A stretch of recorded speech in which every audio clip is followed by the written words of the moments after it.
But on this final talk of the retreat, I usually try and summarize what we've been doing and explain why we do it this way, and to make that connection that this is not just something you do in a retreat which has no bearing on your life outside, that it does seep into the life. And it may be not the fact that you can get nimittas or jhanas when you're busy working or at home looking after your family, but the attitudes which you learn here, the same things which lead to peace of mind, which lead to this beautiful sense of stillness and calm, are the very same attitudes which you use to solve and deal with the problems of your life.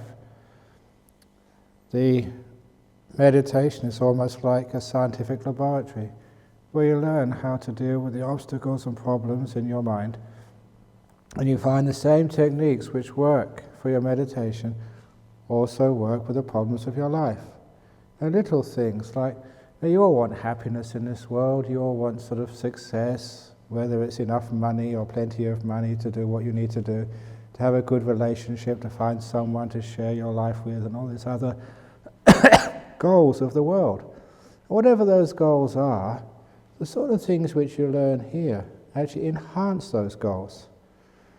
It's really weird that there's many, many people who were monks with me, and when they disrobe, they become excellent husbands. Isn't that so, Dania? Because she married one of my ex-monks. So, we train them, get them really nice and soft and kind and peaceful, and you girls go and steal. Well, they make really good husbands. Yeah, isn't that the case? But where's Barbara gone? Oh, she's not here yet. Her son is another monk who got married. And so there's something about just what you learn here makes you, number one, understand just the trick of relationships and how to deal with other people. And number one, you lower your expectations. Because that's one of the problems we're trying to find a partner in this life. Have these wonderful expectations. Finding the perfect guy, the perfect girl. And you should know by now, that doesn't exist. And if it did, if there was a perfect guy, do you think they would have you? They'd have someone much nicer than you. That's why I've been telling people all over the world. This is for those boys and girls who are not drop-dead gorgeous and hot. Because it must be really hard, if you're sort of a guy who's not sort of really big and strong, if you're a girl who's not so sort of pretty or something. So I've been telling all the guys, so come on now, if you marry a very beautiful woman, if you marry her, you're going to be looking around your back sort of for the rest of your life. You'll be so jealous, because if she's that gorgeous, other men will fancy her as well. And you can never trust that when you're out working or off on a retreat, what your beautiful wife is doing back home. But if you marry an ugly girl, you have nothing to worry about. You can go on holiday, you can go on a retreat, nothing to worry about at all. And it's the same, you girls, if you marry a rich guy, a really wealthy guy, which a lot girls want, so they can have a nice life. But if you do marry a wealthy guy, then, as all you Chinese girls know, he can afford a mistress. And many of them do. They're very naughty. But if you marry a poor guy, he won't be able to afford a second wife. So you're safe for the rest of your life. You have no worries at all. So that's what I say to people. If you're going to marry someone, girls, you marry a poor boy, and boys, you marry an ugly girl. And a lot of the boys and girls say, yeah, way! Because that gives them a chance to find somebody in life. But there's a lot of reason for that. There's a lot of logic behind that. It goes against common sense, but there's a lot of reason. So in these little things, how does a monk know such things? And yesterday, how does a monk, when I'm talking about looking after teenage kids, how do you know these things? And this is actually one of the things, the major thing which you learn when you meditate. It is how to get outside the box, as they say, so you can actually see what's really going on. Because sometimes in life, you know how busy it is? you're always having to deal with something which is really important. You really don't have any time to stop and see what's going on. And sometimes days, weeks, months, years go past, and you think, where does it all go? And you've been so busy for the whole life. You've never been able to stand back and have a look to see what's going on and what you should be doing. One of the great things of coming to a retreat is you've got time. You've got all the time in the world for this last 9 days. There's no scheduled very much other than lunch and breakfast. And there's nothing you have to do. You see the way that these retreats are run, there's no pressure on you to get up at any time. You have this wonderful sense of freedom. It's your time. No one else is going to tell you what to do. I'll be standing over you saying, get up, go to work, do this, go home or whatever. It's all your time. And that gives you the sense of being able to relax, being able to be a bit free, and just being able to see what you're doing in life. The simile which I discovered, which was in Opening the Door of Your Heart, but it's a simile I want to bring up now, was that simile of the pyramids in the Yucatan Peninsula of Guatemala and southern Mexico. And this was in, a long time ago now, 43 years ago. I'm getting very old. This was in 1969 when I went to visit the United States, and just before going to university, finishing off my school. I thought it would be a great time just to have an explore, but the United States was very boring. It was just the same as any other Western country. But Central America was interesting. It was a different culture. Yeah, it was poor, but it saw things and did things a different way. And when I was looking in the library at some of these books of these immense pyramids in the middle of the jungle in Central America, they were built by the Mayan civilization. You all know about the Mayans now because according to the Mayan calendar, next month's the end of the world. But don't worry, there'll be another retreat next year. It's not the end of the world. So when I saw those pyramids, I conceived a desire to go and see them because they were really interesting. Much more interesting than seeing an Empire State Building or any of those big buildings which you can see in any city in the world. But it was hard to get to the jungle in those days. And this is an important part of the story. From Guatemala City, you had to take a bus to the coastal town on the Caribbean coast of Guatemala. And there you could actually get a fishing boat, left usually about midnight. And it would take some supplies along the Caribbean coast to this river, which was the border between Guatemala and Belize. It was the border area, and my goodness, it was really remote. There was jungle on either side of the river, no roads, and that was, where you actually did see the indigenous people in a dugout canoe, all naked, just like you were seeing in a Tarzan movie. It was exactly the same, but it was real. And going at the end of the river, maybe getting there about lunchtime, and then on the back of a truck, and to these very remote communities. And eventually, after 2 or 3 days, to this excavation area, archaeological area, called Tikal, in the middle of the Yucatan Peninsula. And there were these great pyramids, and because hardly anybody could get there, they weren't really concerned about tourists. So there was no guidebooks, there was no entry fee, there's no one even asked me who I was and what I was doing. You just had all these ruins to yourself. Now remember, I was Englishman, I only just turned 18, I was a boy. Now what do males do when they see a pyramid or a mountain? Climb up it, yeah. Because it's there, we have to do that, we have to conquer things. That's the male stuff. So I decided to climb, it's a long way up that pyramid.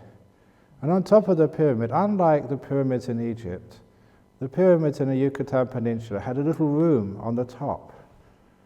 Now, there was a wonderful thing, I never knew what those were, because I couldn't afford guidebooks. And number two, because I travelled overland, about 3 days of travel to get there, through jungle, there was something I never realised, but which was crucial to my understanding. In those days, in jungles, there was only single lane tracks, just dirt roads, mostly sand. And as soon as they cut a trail through that jungle, within a couple of months, the trees had grown up and covered the roof of the track. So it was really going through tunnels. Now above you going to see greenery. And the track, because it was in jungle, it swerved all over the place. What I didn't realize until I got to the top of one of those pyramids was for 3 days I hadn't seen the horizon. Now, for you, you take it for granted seeing the horizon. Just go outside, you can see the sea and great distances. But if you live in a jungle, that's one thing you don't see. Distances. Especially not the horizon, not even the sky. Except just poking through the leaves of the jungle canopy. So when I climbed up that pyramid and got to the top, and the top was always just above the tree line, that just stunned me. It was the first time in 3 days I could see great distances. And it was very clear to me what the meaning of those pyramids were. If you'd lived in that jungle all your life, and that's all you knew, the first time you climbed up on one of those pyramids, probably led by some priest in some initiation ceremony, you'd see infinity for the first time in your life. Space as far as you could see. Now that would blow your mind. The whole idea of space, the infinite, nothing between you and forever, that obviously has great spiritual connections, a metaphor for life.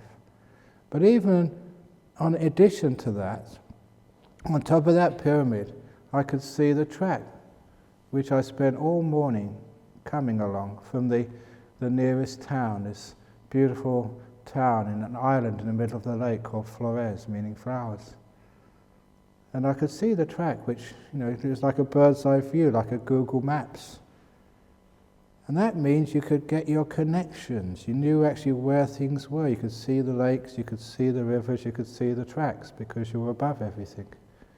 And that obviously was the second part of the meaning of those pyramids. Because when you're high above the jungle, looking down, you can see the connections with things. You can see the bird's eye view and how all things are interconnected. And you could see your world, which when you're right in the middle of it, you just can't get that perspective. And I realized that was the meaning of those pyramids in the jungle. So you could see the world in which you live, having gone out of it, above it, beyond it. So you could actually see the overview, understand what this life is all about and where things go and where this road goes, where that road goes. But also you could see the infinite, the peace, the space in all directions, with nothing between you and infinity, emptiness.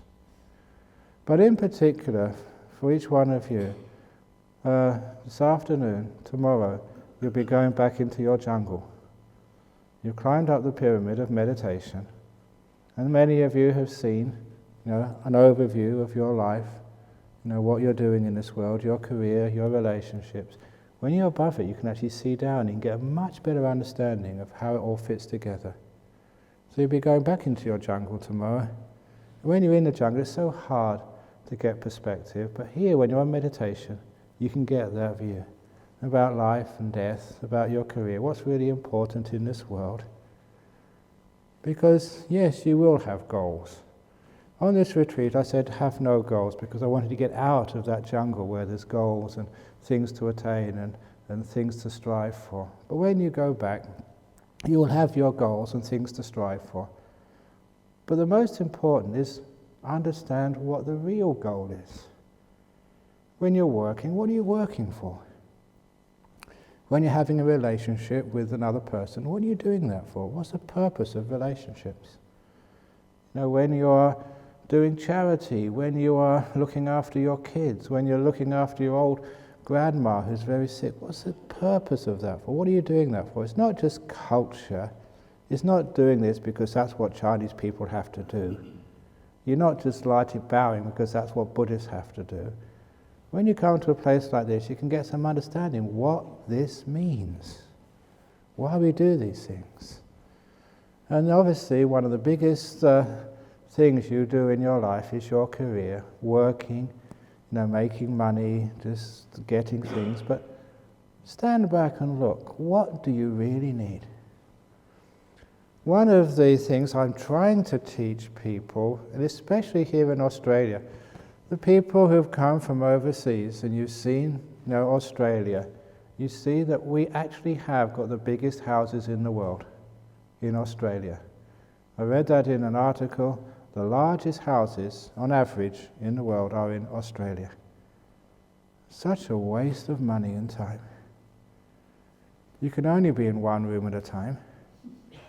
And there was this story which somebody sent to me from a UK paper. A lady who'd won the UK lottery. It was £41 million, which is a lot of money. And as soon as she won that big prize, she sold her small apartment and bought one of these big mansions in the countryside, like these big manor houses. She only had that for 1 year before she sold it at a loss. And she sold it because in that big house, she would never see her family. Her husband would be in one part of the house, the children in another wing. Actually, even the children were separate rooms or separate suites of rooms. So throughout the day, she could hardly ever see the people she loved. And it was breaking up her family. We need to see each other, especially, if we're having a nice family, husband, wife, kids, even grandparents. When we see each other every day, yeah, we do rub up against each other, we do argue with each other, but at least we see each other and learn how to get on together and learn how to love each other. But when you're by yourself, you miss those social skills. You don't learn them. I just recall I was fortunate that I was born in a poor family, in what was called a council flat, not even a council house. The council house was the next stage up. We were just a council flat, a small apartment, very, very small, with my brother, my mother and father. Because it was so small, I had to share a room with my brother all my life, and my goodness, we would fight, as brothers do. But I couldn't escape from him, and he couldn't escape from me. We slept in the same room together all our life. And so those of you who were here last year when we had my 60th birthday party here, my brother came. You see just how we got an incredibly wonderful, close relationship together, loving each other to bits. Why? Because we grew up together, literally in the same room. And sometimes I feel that people have lost such a lot in life if they have their own room, if they have a big house where they don't see each other. Because in those big houses, yes, we've got space, but we haven't got love. And many of you, especially those, the elderly ones here, that, maybe you grew up in a small house, maybe this small little place in Asia where everybody was sleeping, just 3 or 4 or 5 to a room. Sometimes you look back upon that. Yeah, it was in close quarters, but my goodness, you had family you could really rely upon. They loved each other. They were always there for you because you were always there for them. You couldn't get away from each other. So little things like that you reflect upon. Why do we waste so much money building such big mansions? That's also in rich people in Indonesia and Thailand, they do the same. Why do they do that? Because they're just trying to impress other people. Look at my big house. But if you're smart and wise, you don't follow what other people do. When you actually meditate, you actually see what's really going on, and you make your own decisions. You don't just follow other people like sheep. One of our monks, he's now in, I don't know where he's gone now, but that's Wisarado. A couple of you know him. He was a local boy. His father was a farmer just in Mandijong, just around the corner from here. And he told a story one day. He went out into the paddock to collect the sheep. And there was a big thicket of bushes, like a circular piece of bushes. And he didn't know how this started, but the sheep had formed a circle around these bushes. And of course they couldn't see the other side of the bushes. But because they formed a circle, they were walking around, one after the other, as sheep always do. They follow the one in front. but the one in front was following the one in front of that, and you go long enough, and that's the one at the back. It was a circle. And he said they would be still going around to this day if he hadn't taken one of them forcibly and got them out of line. Because that's what sheep are like, always following what other people do. And that's one of the other reasons during this retreat. I said, don't do things just what other people do. Do the kangaroo meditation. Sit on the other way. Do things differently, for goodness sake. Don't just be a creature which follows others. If you do that, you're basically dead. You're not alive. You're not really interested in life. You're just going through the motions. This is what I'm supposed to do, therefore I'm going to do it. You don't know why, but everyone else is doing it, so it must be good. It ain't good. So be a bit eccentric. That's the other thing which I've taught you here. A monk from the most conservative Buddhist tradition, the Theravada, is eccentric, who does all these great sadhus a different way every time, and tells jokes, and invents these new methods of meditation, like backwards breath meditation. You do that because that degree of eccentricity is being an individual, making up your own mind, and not just being a conditioned sheep.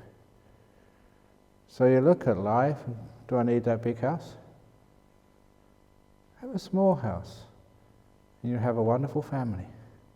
A big house, you'll impress many people, you'll have lots of debts, and have to work your butt off until you're really, really old to pay everything off. And also you'll lose your family. Everyone will be independent. They won't know how to look after each other, which means when you need someone, there's no one there for you. So little things like that. This is a sort of insight which you get when you get above the jungle, and you can see things for yourself rather than just believing what other people say. You can live a much more simple life. And if you do sort of say buy a car, don't buy an expensive one. The expensive ones are the ones which get stolen. The best thing to do is get a reliable engine and an old shell. Then it means that you can just park it anywhere. You don't even need to lock it because no one would steal that. Even thieves have got their standards. But the best car, when one of our cars broke down, we were thinking of buying another car, for our monastery. Now, I was really pushing for this, but the other monks wouldn't let me do this. The car I wanted to buy as a replacement for, I think it was a Volkswagen, which really stopped working, was a funeral hearse. Now, that is an excellent car to buy. Number one, if you're speeding or not wearing your seatbelts, no policeman will stop you. Because they'd be scared. Even in Australia, they're superstitious. They don't want to stop a funeral car. You can park anywhere. And number three, if I'm the traveller inside of it and I feel a little bit tired, you just go to have a sleep in the back. You're not allowed to do that in most cars, not even in a caravan, but a funeral hearse is no problem at all. And when we're not using it, we can hire it out and get some money back for funerals. So it was a wonderful idea, but people just couldn't see it. So if you want to buy a new car, funeral hearse, that's the way and if you go to the shopping mall, again, you can actually park in the disabled parking, whatever, because no one's going to give you a ticket. And just imagine just how much shopping you can get in the back of one of those things. So as a monk, you do think outside the box. Why? Because you live outside the box, and it's wonderful if you lived outside the box. That goes another thing. In your career, whatever you're doing, isn't it the case in modern business, the thing which is really needed to get on is innovation? You do the same as everybody else does. The competition is so cutthroat. You have a hard time just getting by.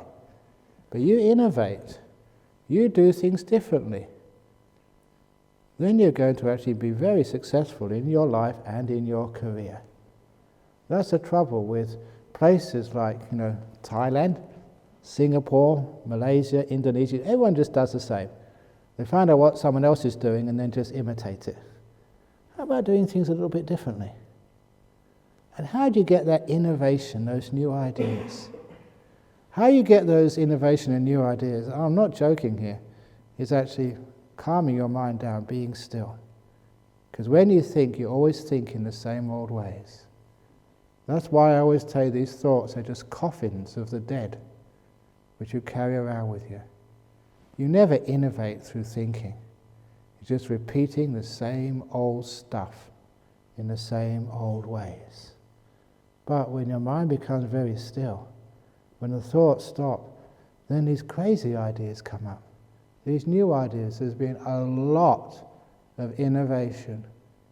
Comes not through thinking, but through being still. There was that famous mathematician who was just on a bus going to see the prehistoric caves in the south of France. When all these equations, he was just so peaceful and still, all these equations came into his head, and that's where he made his reputation from. There was another guy from Cambridge just after I, called Josephson. He meditated and he discovered what was called the Josephson Junction in his meditation, which was the crucial thing which would make supercomputers running on close to 0 degrees Kelvin. It was his invention, and he got that while he was meditating. There was a fellow who invented the mathematical formula which gives us MP3s, the compression of data. He got that when he was asleep. Never through thinking. So much innovation, new ways of looking, comes when your mind is still, not when it's thinking. Which is why that if any of you really want to be innovators in your life, in your company, in your business, stop thinking. Be still. And then you can see things in different ways. You've got to get outside of the jungle, above. You see above, and amazing just what you can see. That's why, when I talk like this to business groups, they get very interested because it does make sense. Not only just lessening stress, and I've talked a lot about that, learning how to innovate, see things differently, and have an amazing life. Of course, the stress is one of the biggest problems in your life. Worrying about all these things which people have said to you, what you've done, blah, blah, blah. And the way I've taught this retreat, always, well, not always, but never scolding you. Even though many of you deserve to be scolded. You don't do that. Why? Is it just because I don't want to make you upset? It's not. There's a deeper reason to the way I teach this retreat. Because if I scold you, you will scold others, and most importantly, you will scold yourself. Many times you come up and said, I slept in this morning. I say, you deserved it. You can see what I'm doing here. I'm taking away that terrible aspect of the human being which is so critical of themselves and so unloving. In all of those speeches and all those little comments of the interviews and at the talks, I've not just been teaching you meditation, I've been teaching you how to make peace with yourself and at last love yourself. Such a simple thing to do, such an obvious thing which people should do, but the last thing they do is love themselves. Yeah, you can love your partner, you can love your kids, you can love Ajahn Brahm, anyone, but not me, not yourself. That's the toughest one to love. And that's the most important one to love. You'll soon be departing from this place and you won't see me. You could actually leave your husband, your wife, your kids will grow up and move to another part of the world, but you can never move away from yourself. Wherever you go in life, I guarantee this, when you're on the aircraft going home, you'll be there. Whatever country you live in, you'll be there again. Wherever you go next, you'll be there. Wherever I go, I'm always here. I can't get away from myself. Sometimes you try, but it doesn't work. Now, isn't it really important to have a sense of love to yourself? This is a good little story to tell your kids. That there was a story, I think this was from the Indian tradition. There was 2,500 years ago, whenever it was, whenever there was a teacher, the teacher would have a group of students and he would teach them everything. And when they were graduated, he'd get another set of students. There was one teacher who would teach the whole lot. So there's one very good teacher, and he had a group of students, and they were almost about to graduate, maybe about 10 or 12 students. But he also had a beautiful daughter, in one of these beautiful daughter stories. And everybody, all the students liked the beautiful daughter, and they always wanted to, maybe one day that she would fall in love with them and they get married and live happily ever after, these stories. So, one day the teacher called a meeting and he said, yes, I know you all like my beautiful daughter, and it's about time she got married. But in our tradition, in our custom, I have to decide who she marries. And it should be one of you students. That's our custom. But I don't know which student I should choose to marry my daughter. And I know you all want to because she's very gorgeous and a very good girl. So I'm going to give you a test. And whoever wins this little competition can marry my daughter. But it's not just a competition on obedience and wisdom. I also have another problem, and that is that I'm poor. And when you get married, it costs a lot of money for the ceremony, and also to set you up with a little house and all this stuff you need to get started in life. And I can't really afford that. So I thought a solution for both problems.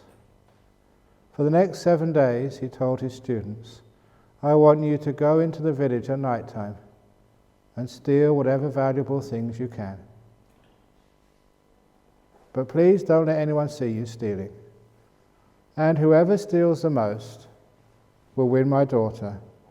And everything which is stolen, we'll give it all to the happy couple so they can have a good start in life. Now these students were shocked because the teacher was usually a very moral man, and now he was asking them to steal. But they also had these vows of obedience, which you don't have in schools these days. And also they did want to marry her. So they all entered the competition. They would sneak into the village late at night, maybe early in the morning, 1 or 2 o'clock when everyone was asleep, or when they'd left the house, and they'd steal many, many things.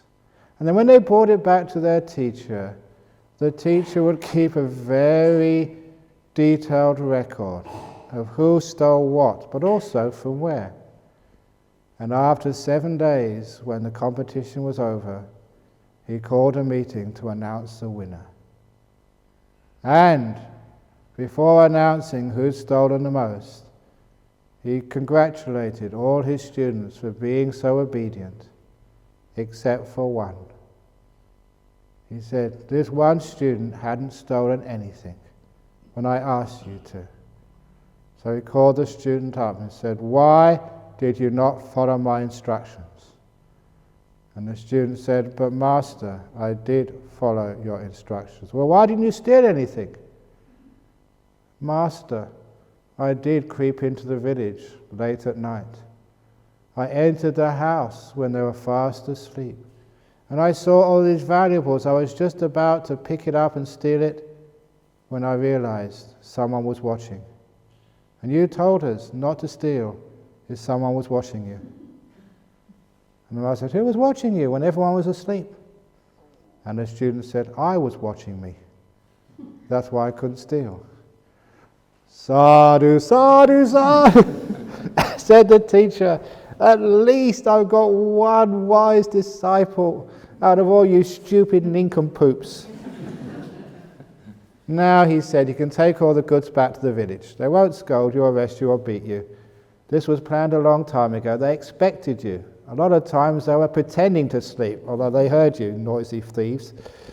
Take them all back. They won't harm you at all because this was part of the test. And the one student who was wise, who followed my instructions, who couldn't steal when no one was watching because he was always watching himself. That's why he couldn't do it. And of course he said, I'm wealthy enough to look after both of you.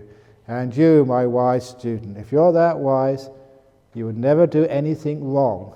You'd never just go and have a mistress, thinking that no one's seeing you, because you're seeing you. Therefore, you're the right guy for my daughter. So they got married, and of course, they lived happily ever after. And with a guy like that, he probably did live happily ever after. But what the point of that story was is that you're always looking over you. You can't get away from you. So it's really important to learn how to love you and be kind to you. And just like I've been treating you, see if you can treat yourself. Now, if you're tired, sleep in. Tell yourself, I deserve this. You were tired, that's all. If you make a mistake, it doesn't matter, I make mistakes, we all make mistakes. Don't be so hard on yourself. Have this beautiful sense of acceptance and peace. Not only does that work in meditation, but it also works in life as well. You will find all of those stuff which you've been carrying around for years, you can let go of. Interesting. When I keep on telling people to let go of the past and let go of the future, the two bags, similarly, why can't you do it? It seems to be such a simple thing to do. Let go of the past, don't worry about the future. One of the reasons is because you don't love yourself. You don't think you deserve it. You don't think you deserve to have some peace, some happiness, some freedom. It's a crazy, crazy, crazy thing. Many years ago, there was a nun, a Western nun, meditating for the rains retreats at Bodhinyana Monastery. And she was getting some really nice meditation. She was getting nimittas, but she just could not get into the jhanas. And I was obviously, giving her interviews. And I was really sort of dumbfounded. She was doing everything right. Everything was coming together. She understood the instructions, but she couldn't make that last step into the jhanas. So I remember one interview, I asked her, what's going on? Why?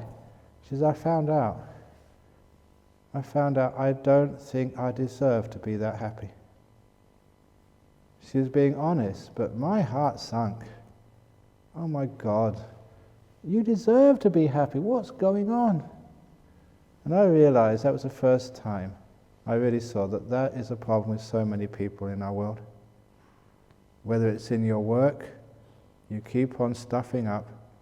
Subconsciously, you do it because you don't feel you deserve to be successful. You have a nice relationship, a really great guy, a nice girl, and you break it up. Why is that? Because you don't think you deserve happiness. You destroy it. You start getting into some deep meditation, it's really beautiful, and you stop. Because you don't think you deserve happiness. Now that is a very powerful psychosis in our modern world. And the reason is because you've been taught that since you were kids. Anyone who comes from a Catholic upbringing, that is beaten into you. You're a sinner, you're hopeless, don't even think you can be happy. And that is for many other cultures as well. That, we're just so put down. The idea of being free and being happy and enjoying your life is something you say, no, that can't be right. Why not? So in this retreat, hopefully you've learned, or at least been encouraged a long way, to give yourself permission to be happy. Allow happiness to come. When it comes, don't destroy it, enjoy it. It's not something going wrong. Something must be wrong, I'm happy. No, enjoy it for goodness sake. You deserve it, you've made it, it's happened, it's your karma, enjoy it. So the little bit of praise and encouragement which I've been giving you in this retreat is not just for your meditation, it's for your life. Very good. You're having happiness. Very good. The relationship's working out. You're having a good time together. Very good. You're healthy. Very good. Whatever's happening. If you can remember that, you'll have a much more positive life. And I don't say this because I'm compassionate. I'm saying this because I'm selfish. I get too many people come to me with their problems. I just want to have an easy life myself. So when you guys are okay and you're having a good time, no problems with your kids, with your husband, you leave me alone. It's just pure selfishness, that's all. No, it's just general compassion as well. And you can actually see that the way we do this, you just make peace, be kind, be gentle. And there are times in your life when things are very difficult, painful, you're sick, things are going wrong, everything is falling apart. And that happens very often in life. Now you know what to do. There's no one in control, driverless bus, you just go and sit there and stop complaining. Yeah, you get out of there eventually, it doesn't last. You know, whatever happens, it all passes. Either you get better or you die. You never stay sick for that long. Whatever happens, it passes. So those little pieces of information which you learn here, they really help you in your life when you get outside. Life is not the problem. It's not the difficulties, the happiness, the success, the failure in life. That's not the problem. It's the attitude you have towards life. Asking from life what it can never give you. That's the problem. So when you're in meditation, you actually understand what life can give you, what it can't give you. And you adjust accordingly. You can never expect life which is always going to be healthy, without any sickness. You can't expect life to go on forever. You're going to get old and die. You can't expect always to hear new jokes on an Ajahn Brahm retreat. You can't ask for things which life can't give you. So when you adjust to what life can give you, in other words, you know how to make peace with these things. Be kind. Not just to people, not just to yourself. Be kind to life. And be very gentle. You find you just don't get angry anymore. You become this soft, peaceful, beautiful person who goes through life with hardly any pain or suffering, because you don't ask from life what it can never give you. And those are things which you take out there into the world. Little things which you learn in meditation, which when you go out, the attitudes are what stays. And those attitudes which you live your life with, it means that those attitudes get strengthened. So the next time you come on a retreat, you're way ahead. You've got the right attitude. How to make peace, be kind, be gentle, not to be a fighter, but to be someone who could be at peace with things, be in harmony with things, even harmony with things which are unpleasant. And that attitude is what will make you a great meditator. I discovered this in my early years as a monk. It was really weird. I'd always been a monk who was, maybe too compassionate, always helping other people, looking after the other monks in the monastery. So one of the jobs I did, which took a lot of time, was doing all the visas for all the Western monks in the monastery in Jhana where I was, which was a lot of work. And I did that because I thought these monks, because they didn't have to worry about the visa, they could carry on meditating. They didn't have to go to Bangkok and the immigration department and queue up and put all these visas in and write out all these forms. And so I was actually doing a lot of work for others. But then when we came together again, and these have been monks who've been up in the mountains meditating by themselves, and I started to just ask, how's your meditation going? And it became quite clear to me, my meditation was far better than theirs. And I couldn't understand that. How come you've had all this time to meditate, and I've been busy looking after you guys? How come my meditation is much deeper than yours? And after a while I realized it's not the time you spend meditating, it's the attitude you have. It's how you meditate. And my meditation was always letting go, doing what was needed, just making peace. There's a lot of kindness in my practice, even from those early days. That's why, when I stopped all that work, the attitudes I had built up was so strong, and making peace, being kind, letting go, that my mind just went into deep meditation very, very quickly. So even though you may not be sitting on a cushion when you go to work, even though you may have a very busy time before you can get on your next retreat, it's the attitudes you build up while you're working. Those are the crucial parts of meditation. Just being aware in the moment as much as you can, not carrying too many burdens. Someone talks to you, you let it go straight away. You're the dustbin with a hole in the bottom. You don't keep things. Now is the most important time. This is the place your future is being made.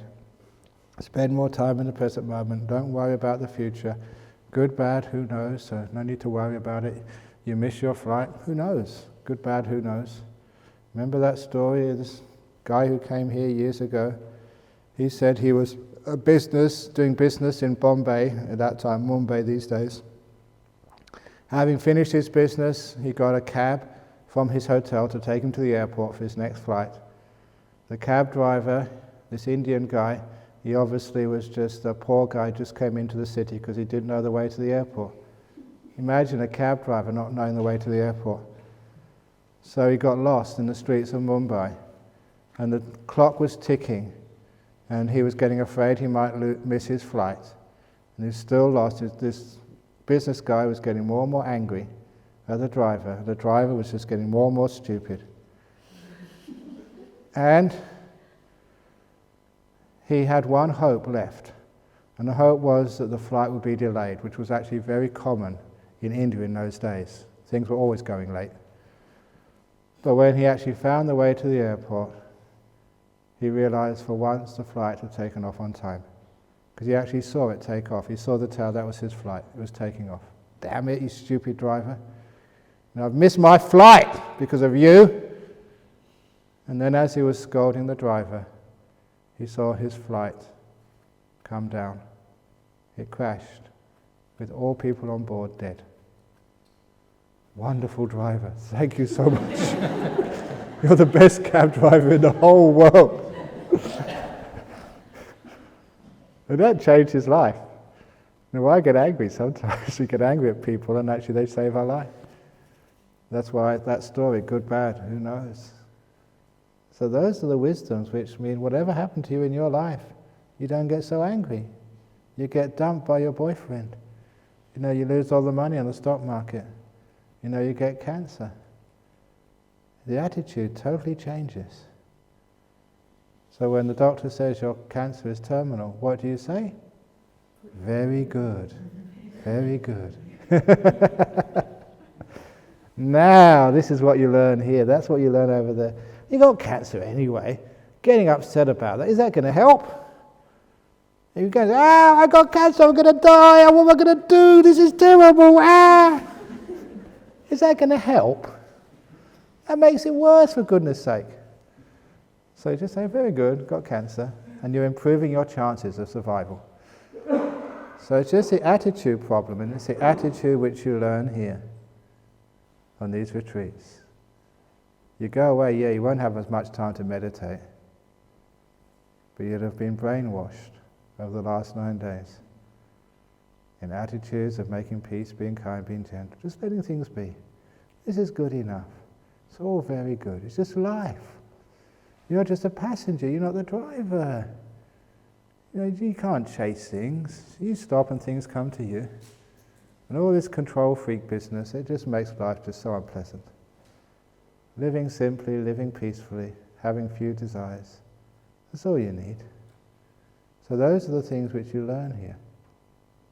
So don't think, I'm going home, it's all lost.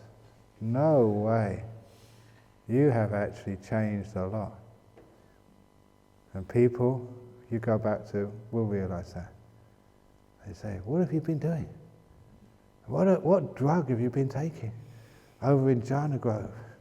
They'll think that there's something going on here, which there is. You're learning just how to live life. Peacefully, kind, with a lot of fun. You know that sometimes people think that religion is just so boring. Ajahn Brahm, why on earth did you become a monk? you got a good degree, you're a nice guy.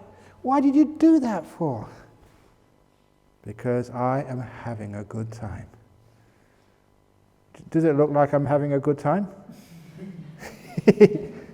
That really spins people. How can you be so happy when you're a monk? You can't do this, you can't do that, you can't do something else, you can't do all these things which people think are fun. How come you have such a good time? And that's a really wonderful question. Why do people, who are good monks, good nuns, why are they so happy? You answer that question, you know the secret of happiness in life. It's not what you have, it's not what you're doing, it's how you're doing it. The attitude problem. So this is what you're learning here. The attitude which creates peaceful and deep meditation, really happiness, a lot of relaxation, not asking for anything in the world, not having great goals, learning how to just to be and enjoy this moment, not being so critical, not asking from your boss what he can never give you, which is praise. Just always give you more work. That's what you can expect. Understanding all of that means you're at peace with life. You're not fighting battles you'll never win. And just doing that, right attitude, is the secret to a happy life. So there you go. This